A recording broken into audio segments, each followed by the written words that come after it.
ఆత్మస్వరూపులు అని పలకడం అంటే మనమందరం ఆత్మస్వరూపులు. ఎలాగంటే శ్రీకృష్ణ పరమాత్మని భగవద్గీత ఆధారంగానే ఈ ధ్యానం అనేది చెప్పడము చేయడము జరుగుతుంది. మన గురువుల వారు కూడా ప్రతి పూజ స్తోత్రము భజన తర్వాత ధ్యానము ఇది అన్నిటి గురించి ఎన్నోసార్లు మౌనం వీటన్నిటి గురించి ఎన్నోసార్లు చెప్పడం జరిగింది. మనము అంటే ఈ శరీరము ధరించి ఉన్నాము, కానీ మన లోపల ఉన్నది ఆత్మని. ఇప్పుడు నేనున్నాను, నా పేరు సునీత, కానీ ఈ శరీరంతో అందరూ సునీత అని నా పిల్లలు కానీ మన ఆత్మ బంధువులు కానీ నా చుట్టాలు పక్కలందరూ సునీత సునీత అని పలుకుతారు. మరి నా దేహము చాలించిన తర్వాత ఆత్మ వెళ్ళిపోతుంది. తర్వాత దేహం అనేది అంతా ఉంటుంది, కాళ్ళు ఉంటాయి, చేతులు ఉంటాయి, ముక్కు కళ్ళు అన్నీ ఉంటాయి. మరి నేను ఎక్కడ పోయినాను? నేను ఎక్కడ పోయినాను?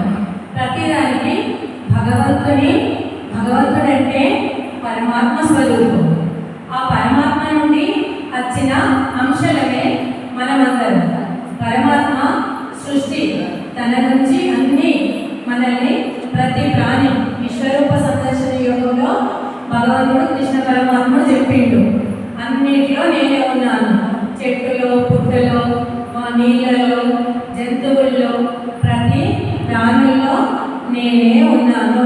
ప్రతి దానిలో ఆత్మస్వరూపాన్ని దర్శించండి, ప్రతిదీ నేనే అని చెప్తున్నాడు భగవంతుడు.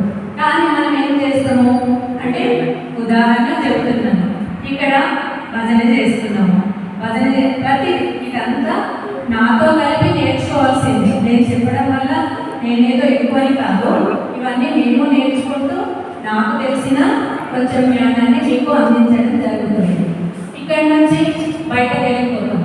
ఏ ఇద్దరు మనుషులను కలిసినా ఇంకొకరి మీద మాట్లాడుకోవడం జరుగుతుంది. ఇంకా వాళ్ళు వెళ్ళిపోయిన తర్వాత ఇంకొకరు వస్తారు, ఈ మనిషి తర్వాత మళ్ళీ ఇంకొకరికి. అంటే మనకి ఏంటంటే ఈ అజ్ఞానం అనే దానిలో మనము చిక్కుకొని మన పూర్వజన్మ పాపకర్మల వల్ల మనము ఈ తప్పులు చేస్తున్నాము.